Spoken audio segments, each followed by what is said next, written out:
सो business strategy हमारा complete हो गया था। Strategic analysis, strategic choice, strategic implementation, सारे मॉडल सब कुछ हमने कवर कर लिया। एक टॉपिक हमारे पास रह गया, वो कवर करके तो सिलेबस को वाइंड अप खत्म करने की तरफ आते हैं। Regression, correlation, time series analysis.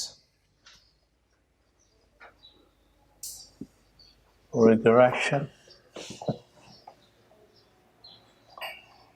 Correlation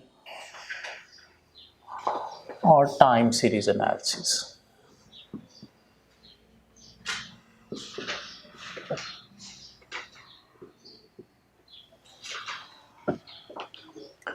so, regression की बात करते हैं। रिग्रेशन क्या है?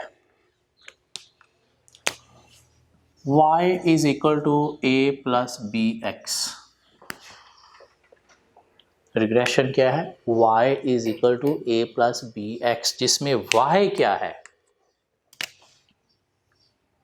इंडिपेंडेंट वेरिएबल,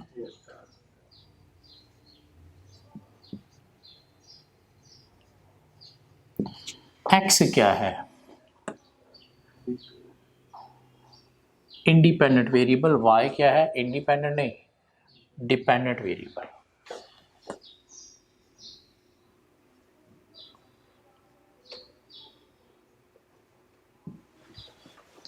a क्या है? इनके बीच में फिक्स्ड एलिमेंट। और b क्या है? इनके बीच में डिफाइन करेगा रिलेशनशिप। रिग्रेशन एनालिसिस क्या है? अब तक हमने पढ़ा pastel, five forces, porter, diamond, ये सारे क्या थे? क्वालिटेटिव एनालिसिस, जिनके थ्रू हम कुछ फैक्टर्स को एनालाइज करके फ्यूचर की स्ट्रैटेजीज, फ्यूचर की पॉलिसीज, फ्यूचर के डिसीजन लेते हैं। इसलिए हमने पढ़े ना, फाइव फोर्सेस, पेस्टल पढ़ी, क्या थे? क्वालिटेटिव फैक्टर्स का हमें नॉलेज मिला, जिसकी बेस पर हमने फ्यूचर की प्लानिंग की। रिग्रेशन एनालिसिस क्या है? एक एनालिसिस है जिसमें क्वालिटेटिव नहीं, क्वांटिटेटिव फैक्टर्स की आप एनालिसिस करते हुए फ्यूचर की प्लानिंग करते हो। फ्यूचर की प्लानिंग करते हो मीन फ्यूचर के बजट प्रिपेयर करने हैं आपने क्वांटिटेटिव बेसिस पर, तो आप कैसे प्रिपेयर करोगे? रिग्रेशन की बेस पर, जिसमें आप क्या देखते हो कि एक डिपेंडेंट वेरिएबल का इंडिपेंडेंट वेरिएबल के साथ रिलेशन क्या है। लाइक हम बजट बनाने जा रहे हैं जी, हमने कहा जी कि कमिंग ईयर में हमें अपनी सेल जो है वो इंक्रीज करनी है, कितनी? 10% से। लेकिन क्या सेल इंक्रीज करनी है तो साथ कॉस्ट ऑफ सेल इंक्रीज होंगी कि नहीं होंगी? होंगी, लेकिन कितने परसेंट से? सपोज पता चला जी कॉस्ट ऑफ सेल 8% से इंक्रीज होंगी, ताकि प्रॉफिट हमारा जो है वो 2% से इंक्रीज हो सके। कॉस्ट ऑफ सेल इंक्रीज होगी, क्या ख्याल है? तो साथ वेरिएबल कॉस्ट भी इंक्रीज होगी कि नहीं होगी? फिक्स कॉस्ट भी इंक्रीज होगी कि नहीं होगी? Total number of units increase होंगे, तो वो कितने कितने परसेंट इंक्रीज होंगे? ये अगर हमने देखना है तो हम क्या यूज करेंगे? रिग्रेशन एनालिसिस, जिसमें एक इक्वेशन यूज होती है y is equal to a plus b x. Y क्या है? Dependent variable, a fixed element है, बी इनका रिलेशनशिप डिफाइन करता है, और x क्या है? Independent variable. सपोज हमने कहा जी कि हमारी y मीन टोटल कॉस्ट जो है वो डिपेंड करती है किस चीज पे? Fixed cost plus variable cost per unit into quantity पे। अगर हम क्वांटिटी ज्यादा प्रोड्यूस करेंगे तो हमारी टोटल कॉस्ट बढ़ेगी या कम होगी? बढ़ेगी। क्या ख्याल है? क्वांटिटी कम करेंगे टोटल कॉस्ट कम होगी। लेकिन अगर हम क्वांटिटी जिस प्रोपोर्शन से बढ़ा रहे हैं, क्या टोटल कॉस्ट में भी उसी प्रोपोर्शन से चेंज आएगा? नहीं। तो क्वांटिटी बढ़ाने से टोटल कॉस्ट बढ़ेगी, लेकिन कितनी? अगर ये हमने जानना है तो हम क्या यूज करेंगे? Regression analysis. सपोज हमने कहा जी कि हमारी जो है वो 100 फिक्स कॉस्ट है ही है, वेरिएबल कॉस्ट पर यूनिट 10 है, और अगर हम एक यूनिट बनाएं तो टोटल कॉस्ट कितनी आती है? एक यूनिट अगर हम प्रोड्यूस करें टोटल कॉस्ट कितनी आती है? 110। क्या ख्याल है? अगर हम 100 यूनिट्स बनाएं तो फिर टोटल कॉस्ट कितनी आती है?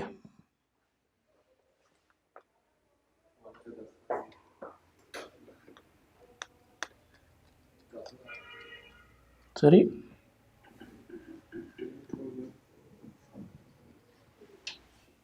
11,000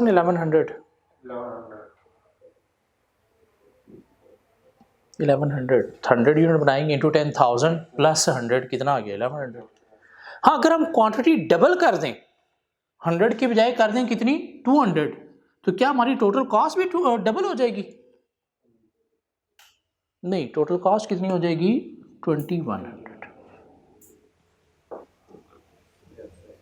क्या ख्याल है? दिस मीन एक यूनिट बनाने पे इतनी कॉस्ट आती है, अगर हम 100 यूनिट बनाएं तो हमारी टोटल कॉस्ट 100 टाइम इंक्रीज नहीं हुई। हाँ अगर हमने 100 से 200 यूनिट किए हैं तो हमारी टोटल कॉस्ट डबल नहीं हुई, यूनिट बेशक डबल हुए हैं लेकिन उसमें चेंज इतना आया है।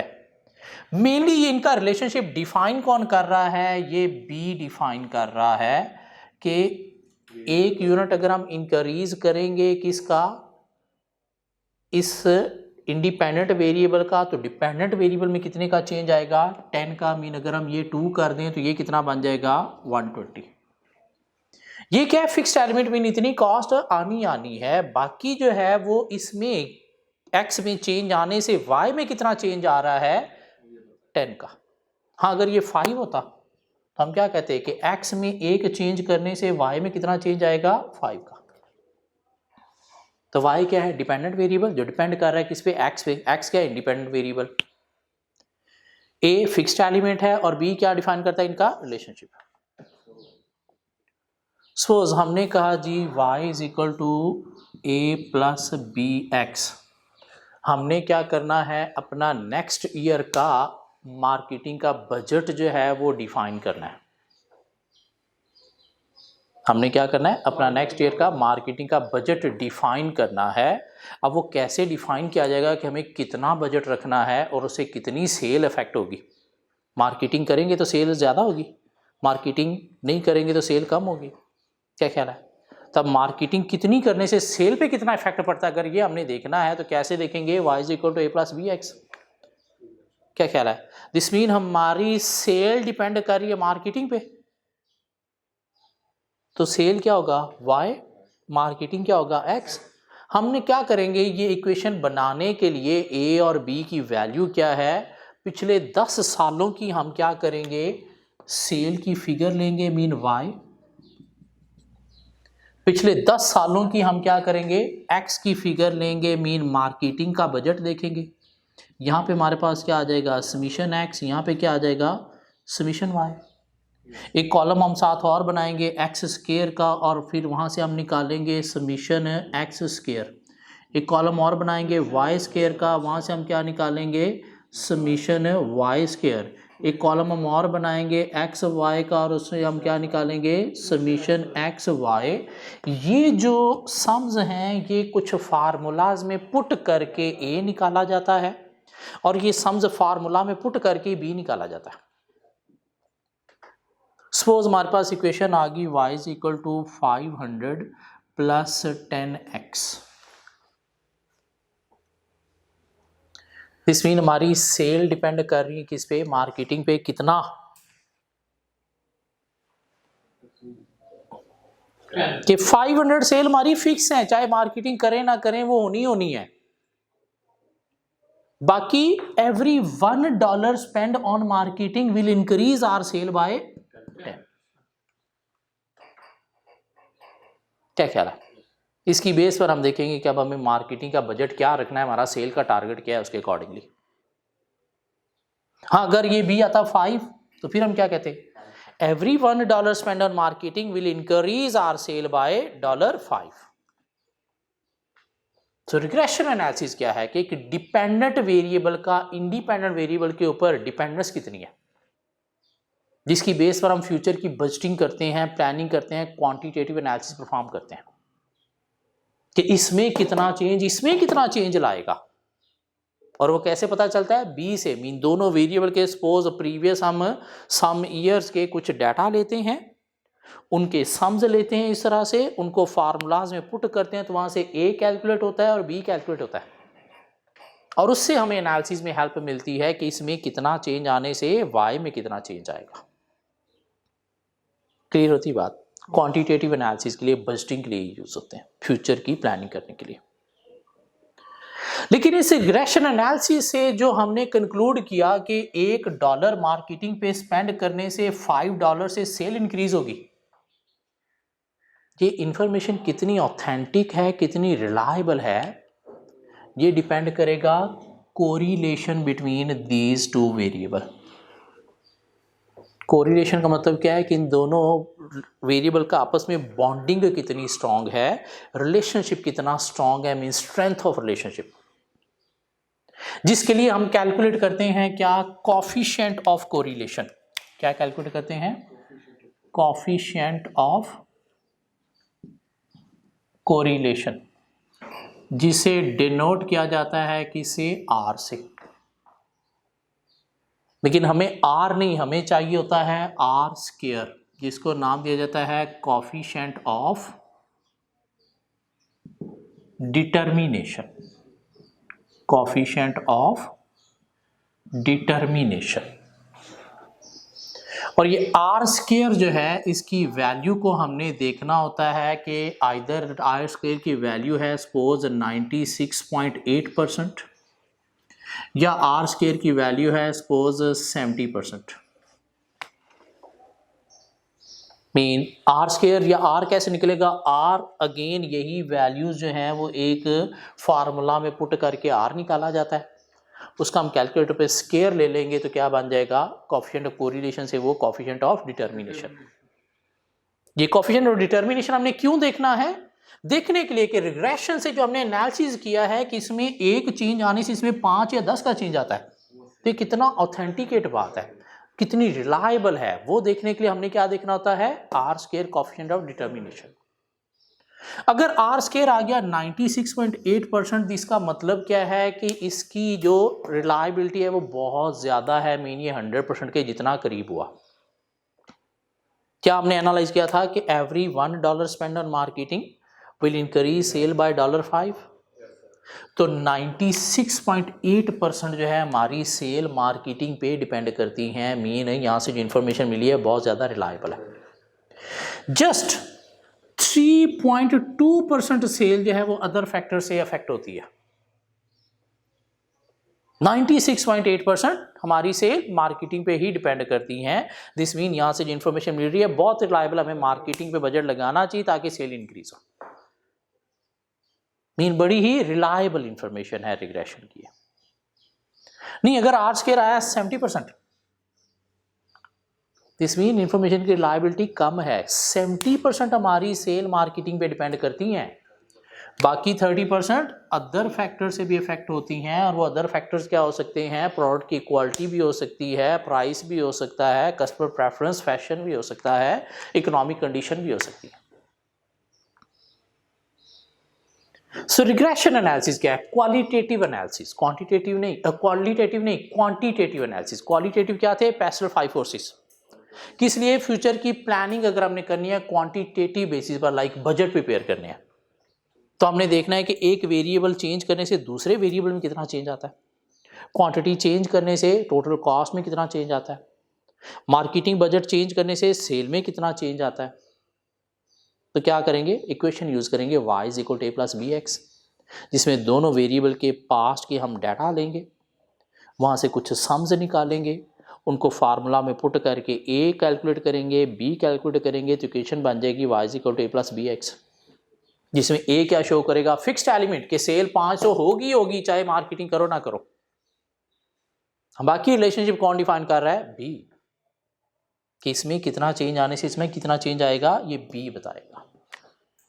लेकिन यहां से जो इन्फॉर्मेशन मिली है वो कितनी रिलायबल है, कितनी ऑथेंटिकेट है, डिपेंड करता है correlation between these two variable क्या है, मीन बॉन्डिंग कितनी स्ट्रांग है। और इसके लिए हमें क्या निकालना है, कोफिशिएंट ऑफ कोरिलेशन r। कैसे, यही चीजें फार्मूला में पुट करके, जो नॉर्मली एग्जामिनर पेपर में निकाल के देगा आपको। अगर निकालने के लिए कहेगा तो फिर r का फार्मूला भी देगा आपको, और साथ ये सम्स भी आपको दिए जाएंगे, नॉर्मली निकाल के दिया जाएगा। लेकिन हमें r नहीं, क्या चाहिए, कोफिशिएंट ऑफ डिटर्मिनेशन r², वहां से हमें पता चलेगा। और वो 100 के जितना करीब होगा उतनी रिग्रेशन की ऑथेंटिकेशन रिलायबिलिटी हाई है, जितना 100 से दूर होगा उतनी रिग्रेशन की लायबिलिटी कम है। ये टाइम सीरीज एनालिसिस क्या है? Trend analysis. Mean previous year से करंट की तरफ आपने सपोज सेल ग्रोथ निकाल के हर ईयर का देखना है इंक्रीज हो रहा है या डिक्रीज हो रहा है। वो जो ट्रेंड एनालिसिस उसे क्या नाम दिया जाता है? Time series analysis. हमें इतना ज़्यादा डिटेल में जानने की ज़रूरत नहीं है, यहाँ रिग्रेशन कोरिलेशन का हमें थोड़ा आइडिया होना चाहिए। क्लियर होती है बात? हाँ, ये क्वेश्चन इसके ऊपर देखते हैं। नोट्स में देखिएगा एक क्वेश्चन आपको मिलेगा नोबल पेट्स के नाम से।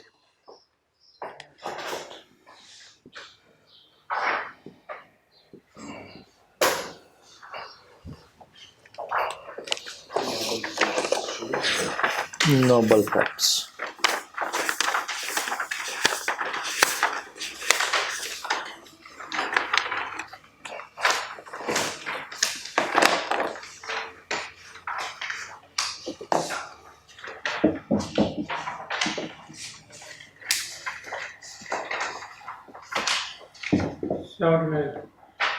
कहता है पेज 79 हैंड रिटन होगा जिनके पास हार्ड कॉपी नोट्स हैं। Noble pets. Requirement of the question for 15 good marks. 15 good marks. Evaluate the strengths and weaknesses of the Milton plant from the perspective of the primary activities of a value chain analysis. Primary activities 5 थी, inbound logistic operation, outbound logistic, marketing and sales and services। तो आपने company की वो primary activities ना सिर्फ identify करनी है, साथ आपको उससे रिलेटेड इन्फॉर्मेशन से बताना है कि वो स्ट्रॉन्ग है या फिर वीक है, ऑब्जेक्टिव मीट करने में हेल्प दे रही है, प्रॉब्लम क्रिएट कर रही है। आ जाए question. Noble Pets is one of 4 companies which dominate the pet food market in the country of Brillia. Between them, these 4 companies share 90% of the market. Mean 4 बड़े कंपैटर हैं जिसमें एक नोबल पेट भी है और इन्होंने 90% मार्केट कैप्चर की हुई है। Noble Pet was established a number of years ago in the market town of Milton. Its factory plant was updated over 40 years ago with new canning and labeling technology. 40 साल पहले इसका plant upgrade किया गया था और 40 सालों में बहुत बड़ी बड़ी तब्दीलियां आई हैं। आईटी टेक्नोलॉजी 40 साल पहले तो शायद होती ही नहीं थी। क्या ख्याल? सबसे बड़ी तब्दीली क्या आई है पिछले 40 सालों में? सबसे बड़ी तब्दीली क्या आई है पिछले 40 सालों में? आप लोग आए हैं मार्केट के अंदर, ऐसी ऐसी शक्लें आई हैं, दुनिया परेशान हो गई है कि ये शक्लें हैं। धमाका किया आप लोगों ने पैदा होके, परेशान करके रख दिया अपने पेरेंट्स को नहीं शायद दुनिया को भी। पिछले 40 सालों में इन्होंने अपना प्रोडक्शन प्लांट जो है वो अपग्रेड नहीं किया। However further developments and expansion to the factory site were prevented by the rapid growth of housing in the Milton. The factory, which was once on the edge of the town, is now surrounded by modern housing development. Mean पहले factory अकेली थी उस area में, अब साइडों पे घर बन गए हैं, मीन रजिया गुंडों में फंस गई है। The town is also relatively remote from the motorway network which has been developed in Bareilly. Motorway से भी दूर है, हाउसिंग सोसाइटी के अंदर है, तो मसले होंगे कुछ। Trucks transporting goods in and out of the plant have to negotiate relatively minor rural road and also have to pass through the town center of Milton, which is often very congested. Ultimately congested में delivery stuck हो जाती होंगी, अच्छा खासा time भी पड़ता होगा, fuel cost भी पड़ती होगी, मोटरवे से भी दूर है। Furthermore, the large 44-ton trucks which Noble Pets and its competitor use wherever possible to distribute cans of pet food to wholesaler and supermarkets distribution center are banned from the center of the town.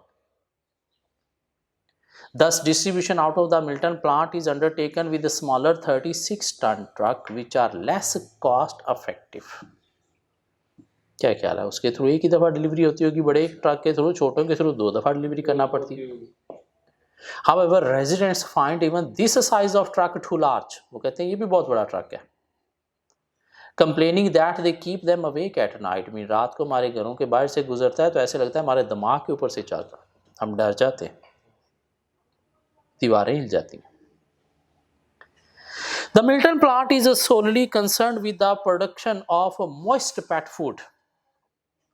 Raw food stuff and empty unlabeled cans are brought into the plant. Inbound logistic. Where the food stuff is cooked and put into cans which are then labeled and distributed to wholesaler or supermarket distribution center. तो उसके बाद क्या करना है, उसको cook करके label cans में डालना, ये क्या है ऑपरेशंस, और उसके बाद होलसेल सुपरमार्केट को डिस्ट्रीब्यूट करना कैंड फूड, तो ये क्या outbound logistic. Many of these distribution centers like Noble Pet competitors are now located on or near the motorway network. Although the recipe for the pet food is very similar to its competitors, Noble Pet has a reputation for producing a quality product. This quality has been promoted ever since the company's formation by clever marketing campaigns, which stress the importance of giving your pet good food and the superior nature of Noble Pet products to its competitors. This has traditionally been supported by free fact guides and information promotion, responsible pet ownership and nutrition. तो company क्या कर रही है, campaign कर रही है, active marketing campaign कर रही है जिसके थ्रू कस्टमर को अट्रैक्ट कर रही है, तो ये मार्केटिंग है। और कंपनी वेबसाइट के थ्रू क्या कर रही है, कुछ प्रमोशन भी प्रोवाइड कर रही है, तो ये भी मार्केटिंग है। बल्कि नहीं, इन्फॉर्मेशन प्रोवाइड कर रही है, तो इन्फॉर्मेशन तो सर्विसेज में आ गई ना। क्या ख्याल है, वेबसाइट के थ्रू इन्फॉर्मेशन गाइड प्रोवाइड करती है, तो वो क्या है, services. The company now has a website dedicated to giving advice and guidance services. The advice appears to be unbiased, although recommended solution to pet problem often involve novel pet products. तो website के through आप क्या कर रहे हो, active marketing campaign कर रहे हो और गाइडेंस एडवाइस भी प्रोवाइड कर रहे हो, तो ये क्या है, सर्विसेज। तो पांचों एक्टिविटी हमें मिल गई, अभी हमने इवैल्यूएट नहीं की। Noble Pet is currently reviewing its operation and has asked external consultants to assess the Milton plant from a value chain perspective. It has provided the following table 1 to help in that analysis. Average for its competitors are also provided. So production cost of a 6-can pack of moist pet food, Milton factory और आगे competitor A, B, C का data है। तो raw food stuff cost Milton की है 0.10, compactor 1.10, compactor B 0.9 और compactor C 0.15। ये कहाँ पे आएगा, raw food stuff cost inbound logistic में। क्या ख्याल है, जो आप बाय करते हो, आप 0.1 में बाय कर रहे हो, कंपैक्टर A के इक्वल है, कंपैक्टर B से स्लाइटली अबव है और कंपैक्टर C से लो है, तो ये आपकी स्ट्रेंथ है या वीकनेस है?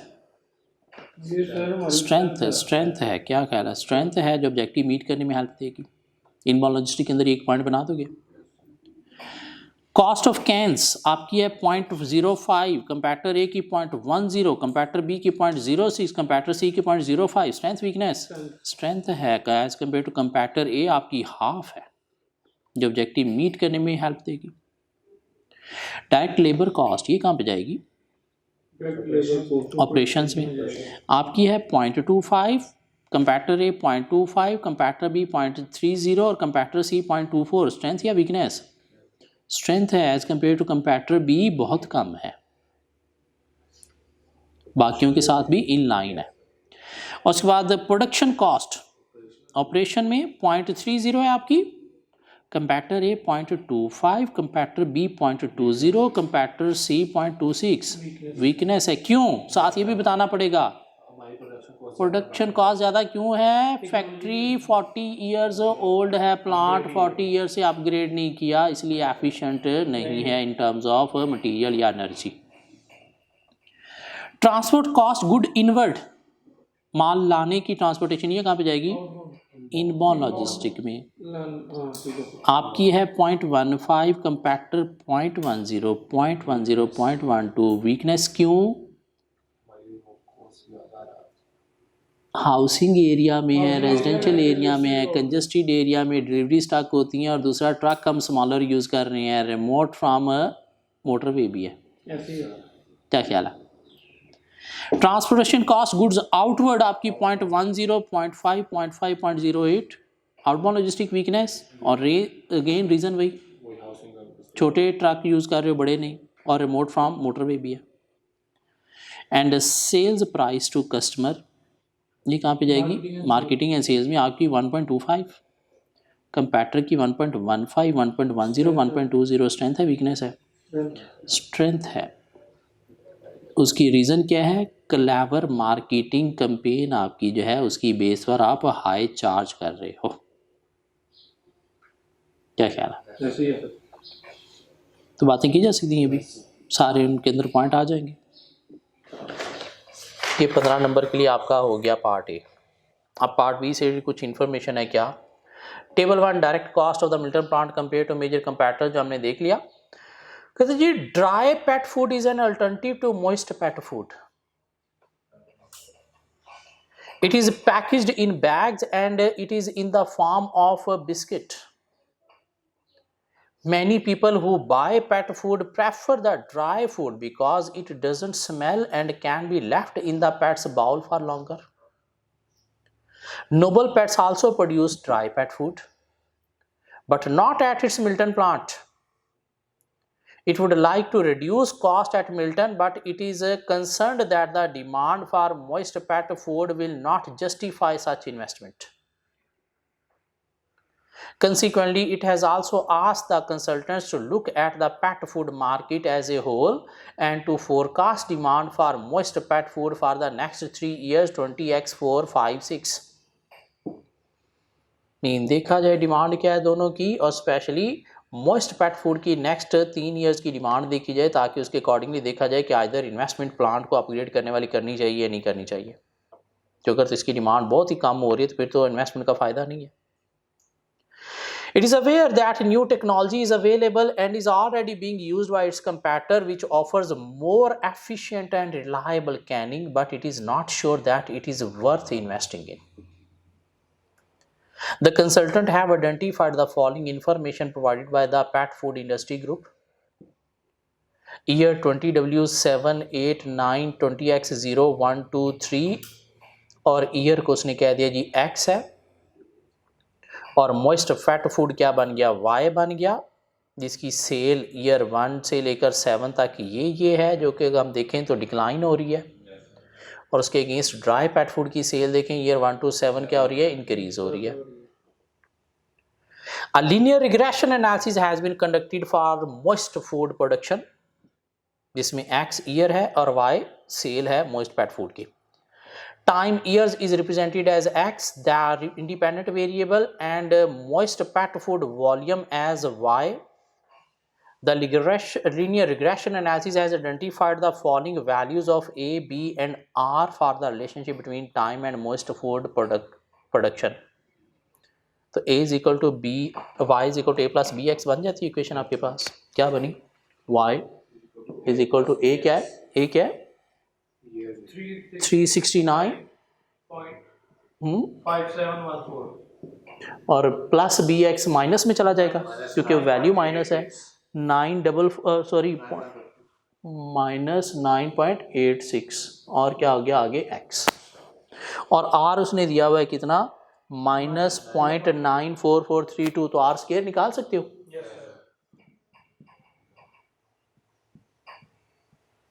आर स्क्वायर की वैल्यू मुझे दे देंगे, माइनस माइनस पॉजिटिव हो जाएगा, 98 पॉइंट समथिंग बन गया।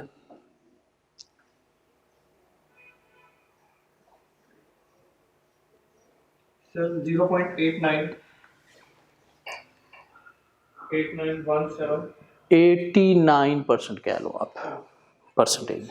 ओके, सो कहते हैं जी Noble Pet currently has a market share of 30% of most food market, a share which has remained unchanged since 20W7। It has 3 sites. As well as the Milton plant, it has 2 other plants. These 2 plants combined have an annual maximum capacity of 40,000 ton of moist pet food. करना क्या आपको, part B 1 for 5 marks, analyse trend in the pet food industry. Trend आपने analyse करना है पेट food industry में। तो आपके पास most pet food की भी सेल है, ड्राई पेट फूड की भी सेल है, क्या ख्याल है? तो सेल ग्रोथ निकाली जा सकती है ईयर 7 से W7 से W8 तक मोस्ट पेट फूड की, 8 से 9 तक, 9 से 0, 0 to 1, 1 to 2 और 2 to 3। और अगर आप देखोगे तो क्या होगा, सेल ग्रोथ कम कम कम हो रही होगी परसेंटेज में। उस तरह से ड्राई पेट फूड की भी सेल ग्रोथ निकाली जा सकती है। क्या ख्याल है? 307 माइनस 292 ओवर 292 इंटू 100, तो आगे किसकी, 20W8 की। 20W9 की कैसे आएगी, 321 minus 307 over 307 into 100 mean current minus previous over previous into 100। तो इसकी देखोगे तो सेल ग्रोथ इंक्रीज हो रही होगी, जिसमें हम क्या कहेंगे कि सेल ग्रोथ हाई है किसकी, ड्राई पेट फूड की, क्यों उसकी डिमांड ज़्यादा की जा रही है, जबकि सेल ग्रोथ लो हो गई है मोस्ट पेट फूड की, क्यों उसकी demand day by day decrease हो रही है। फिर हम एक और ट्रेंड निकालेंगे, क्या करेंगे, हम हर साल की ये दोनों जो पेट फूड हैं इनकी सेल को ऐड करेंगे, लाइक 370 प्लस 292, क्या ख्याल है? और क्या करेंगे, टोटल आ जाएगी सेल हमारे पास। अब हम क्या करेंगे, 370 divided by total into 100, mean out of total दोनों की सेल में से मोस्ट पेट फूड कितने परसेंट कंट्रीब्यूट कर रहा है, और फिर dry pet food 292 divided by total into 100 ये कितने परसेंट कंट्रीब्यूट कर रहा है। और अगर आप देखोगे तो out of total most pet food की सेल की परसेंटेज कम हो रही होगी और उसकी ज़्यादा हो रही होगी, दिस मीन उसे ज़्यादा प्रेफरेंस मिल रही है।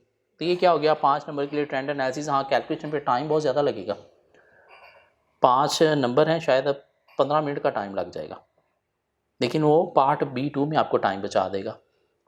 क्यों, वहाँ पे क्या 5 नंबर के लिए, forecast demand for most pet food for the next 3 years. कौन से, 20x4, 20x5, 20x6, और अगर 20x3, x7 है तो 20x4 क्या होगा, x8 होगा।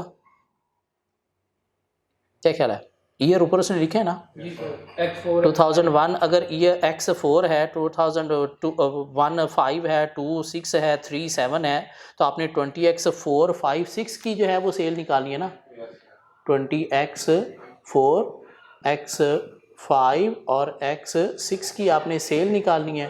तो इसके अंदर x पुट कर दो, कितना, इसके अंदर पुट करोगे 8, इसके अंदर x पुट कर दो 9 और x के अंदर पुट कर दो 10, तो आपके पास तीनों की नेक्स्ट सेल आ जाएगी, निकाली जा सकती है। x ही आपने पुट करना है ना। So forecast demand for most pet food for the next 3 years as required by noble pet using the regression formula given the comment on the validity and implication of that forecast. और उसके बाद आपने बताना है implication validity, तो वो depend कर रही है किस चीज़ पे, रिग्रेशन, कोएफिशिएंट ऑफ कोरिलेशन है तो हमने डिटर्मिनेशन निकाल लिया। तो यस 89% आपकी जो है वो sale of most pet food over the year depend कर रही है। जस्ट 11% अदर फैक्टर से इफेक्ट होती है, लाइक कस्टमर प्रेफरेंस है, क्वालिटी है, प्राइस है। ये मार्केटिंग की निकलेगी, बात की जा सकती है जी सर। क्या ख्याल है? सी क्वेश्चन एक अटेम्प्ट कर लेना है, सिलेबस हमारा ख़त्म हो गया, नहीं एक टॉपिक हमारे पास रह गया, अगर आप नोट्स में आए ना, एक छोटा सा टॉपिक हमारे पास रह गया चैप्टर 22 में, चैप्टर 22 में, चैप्टर 22 नोट्स में निकालें please, on page 73, on page 73 chapter 22,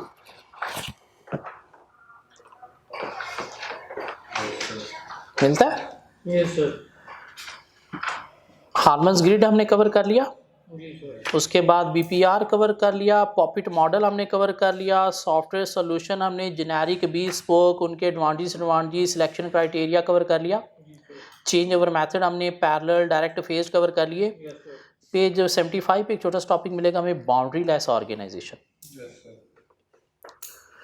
कहते हैं कि आजकल के दौर में बिजनेस सर्वाइवल के लिए आपको दूसरों की सपोर्ट चाहिए होती है। सपोर्ट आपको within the organisation employ manager से भी चाहिए, outside the organisation external supplier, customer, government, bank, इनसे भी चाहिए। तो इसलिए अब आपको क्या करना है, अपनी ऑर्गेनाइजेशन को बाउंड्रीज के अंदर, लिमिट के अंदर नहीं रखना, अपनी डिसीजन मेकिंग प्लानिंग को भी लिमिट में नहीं रखना, उसमें दूसरे लोगों को भी इंक्लूड करना है। बाउंड्री लेस बनाना है, मीन अच्छे रिलेशनशिप क्रिएट करने हैं, बगैर रिलेशन के एक डब्बे के अंदर, एक वैक्यूम के अंदर, बाउंड्रीज के अंदर नहीं रहना आपने।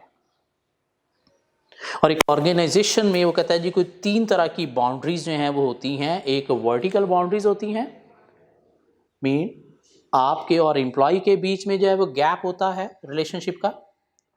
हॉरिजॉन्टल बाउंड्रीज होती हैं, mean between different department managers में जो है वो कम्युनिकेशन का गैप होता है। और कुछ एक्सटर्नल बाउंड्रीज होती हैं, mean supplier, customer, banker, external stakeholder के साथ भी कम्युनिकेशन का गैप होता है। ये जो कम्युनिकेशन का गैप है, रिलेशनशिप का गैप है, इसे क्या नाम दिया गया है, बाउंड्री। तो बाउंड्री लेस क्या है, गैप ना होना, मीन रिलेशनशिप अच्छे होना। तो उसके लिए वो कहता है जी आपको कुछ 3 तरह के स्ट्रक्चर चाहिए आजकल के दौर में। पेज 76 के बिल्कुल सेंटर में देखें, एक है हॉलो स्ट्रक्चर। कौन सा, हॉलो स्ट्रक्चर। एक है मॉड्यूलर स्ट्रक्चर और एक है virtual organisation. Mean boundaryless आपने ऑर्गेनाइजेशन को कैसे बनाना है, with the support of other कैसे चलना है, हॉलो स्ट्रक्चर के थ्रू, मॉड्यूलर स्ट्रक्चर के थ्रू और वर्चुअल स्ट्रक्चर के थ्रू। हॉलो स्ट्रक्चर क्या है कि अपनी जो नॉन कोर एक्टिविटीज़ हैं, मीन सेकेंडरी एक्टिविटीज़ हैं, उनको आउटसोर्स करके सिर्फ प्राइमरी मीन कोर एक्टिविटीज़ के ऊपर फोकस करना।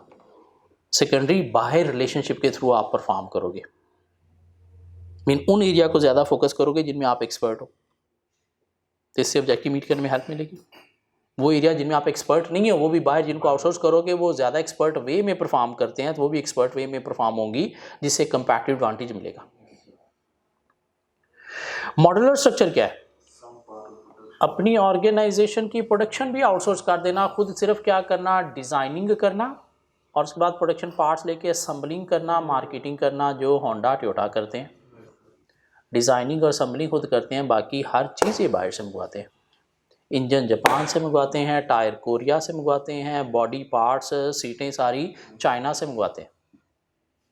सिर्फ डिज़ाइनिंग खुद करते हैं और संभल करते हैं और असम्बलिंग करते हैं, सारे पार्ट्स मंगवा के संभल करके मार्केट में होंडा की कार पाकिस्तान होंडा ने बना दीजिए। ये क्या है, मॉड्यूलर स्ट्रक्चर। या क्या है, वर्चुअल ऑर्गेनाइजेशन। वर्चुअल ऑर्गेनाइजेशन क्या है कि अपनी ऑर्गेनाइजेशन की सारी एक्टिविटीज को आउटसोर्स करते हुए बिजनेस ऑपरेशन परफॉर्म करना। सपोज मेरा एक बिजनेस है, क्या बिजनेस है जी, मैं इवेंट्स मैनेजमेंट का काम करता हूँ, लोगों के फंक्शन अरेंज करता हूँ। कैसे, लोग मुझे कॉल पे बताते हैं जी फलां जगह पे इतने लोगों का हमारा इस डेट को फंक्शन है, क्या आप अरेंज करोगे? तो जी करूँगा। क्या किया हुआ है, मैंने एक कैटरिंग कंपनी के साथ कॉन्ट्रैक्ट किया हुआ है कि भाई जब मुझे कोई कैटरिंग इक्विपमेंट चाहिए हो तो मैं आपसे लूँगा, उनको कॉल करता हूँ, ये इतना इतना मुझे कैटरिंग इक्विपमेंट फलां जगह पे चाहिए, वो पहुँचा देते हैं। एक लाइटिंग डेकोरेशन कंपनी को कहता हूँ ये मुझे इतनी एरिया की लाइटिंग डेकोरेशन चाहिए फलां जगह पे, वो भी पहुँचा देते हैं। एक फूड कंपनी को कॉल करता हूँ, मुझे इतना इतना ये फूड चाहिए, वो भी पहुँचा देते हैं। एक लेबर कंपनी को कॉल करता हूँ, इतने मुझे मजदूर, इतने वेटर चाहिए, वो भी आ जाते हैं। मैं वहाँ पे जाता हूँ, जाके फंक्शन सारा अरेंज करता हूँ, एंड पे कस्टमर से पैसे लेता हूँ, इन सब के पैसे इनको दे के अपना प्रॉफिट पॉकेट में डाल के घर आ जाता हूँ। बिजनेस है। बिल्कुल। क्या मेरे कोई परमानेंट एम्प्लॉय है? नहीं। क्या मेरे कोई एसेट है? क्या मेरी कोई इन्वेंट्री है? क्या मेरा कोई ऑफिस भी है? नहीं। तो ये बिजनेस ऑपरेशन परफॉर्म करना with all of the business activities outsource करते हुए, ये क्या है, virtual organisation. External relationship manage करते हुए बिजनेस ऑपरेशन परफॉर्म करने।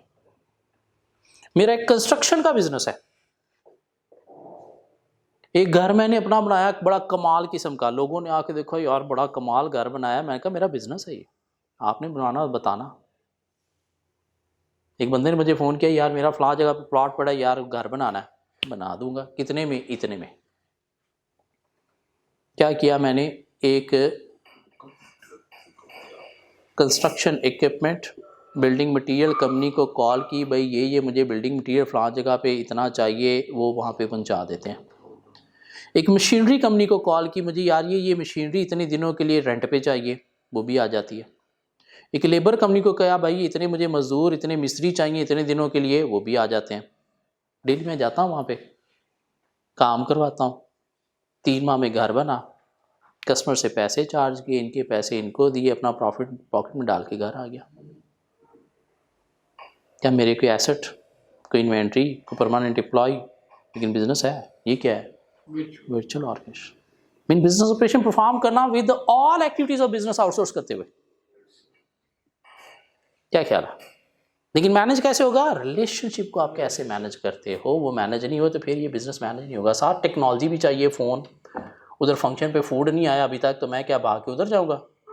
पीछे सारी तबाही हो जाएगी। उसे कॉल करूँगा, और आजकल कहाँ मर गए हो, यहाँ पे मेरा फंक्शन तबाह हो रहा है, फौरी फूड पहुँचाओ। टेक्नोलॉजी भी चाहिए साथ। So boundaryless organisation mean, boundaries क्या है? 3 तरह की, वर्टिकल, हॉरिजॉन्टल और एक्सटर्नल। ख़त्म कैसे करना है उसके लिए 3 तरह के स्ट्रक्चर अडॉप्ट करने चाहिए। Hollow structure mean non core activities को आउटसोर्स करना, मॉड्यूलर प्रोडक्शन को आउटसोर्स करते हुए खुद असेंबलिंग और डिज़ाइनिंग करना, और virtual organisation all activities outsource करते हुए बिजनेस ऑपरेशन परफॉर्म करना। क्या ख्याल है? और यहाँ तक अब हमारा सिलेबस क्या हो गया, वाइंड अप हो गया। होपफुली नेक्स्ट क्लास में हम क्या करेंगे, केस स्टडीज़ की तरफ जाएंगे। डेली एक केस स्टडी हम क्या करेंगे, आप अगले दिन उसे अटैम्प्ट किया करके लाया करोगे, फिर हम नई केस स्टडी आप उसे अटैम्प्ट किया करोगे। मीन अगले 5-6 दिन आपके बड़े औखे गुजरेंगे। लेकिन वो केस स्टडी में जाने से पहले आपको ये सारा सिलेबस एक दफ़ा कवर होना ज़रूरी है, फिर जाके केस स्टडीज़ अफेक्टिवली कवर होंगी। ठीक हो गया? सो नेक्स्ट लेक्चर्स में मिलते हैं केस स्टडीज़ के साथ। केस स्टडी हमने क्या क्या करनी है, एक तो हमारी ये जो बीपीपी किट है, इसके अंदर आप देखोगे तो शायद एंड पे जो है वो कुछ मॉक दिए गए हैं, जिसमें ACCA की भी जो है वो 2 स्पेसिमन पेपर हैं, तो 2 हम ये केस स्टडीज़ करेंगे। एक बाद में ACCA ने स्पेसिमन पेपर 3 दिया था, वो भी करेंगे, जो आपके शायद नोट्स में जो है वो इंक्लूड होगा, स्पेसिमन पेपर 3।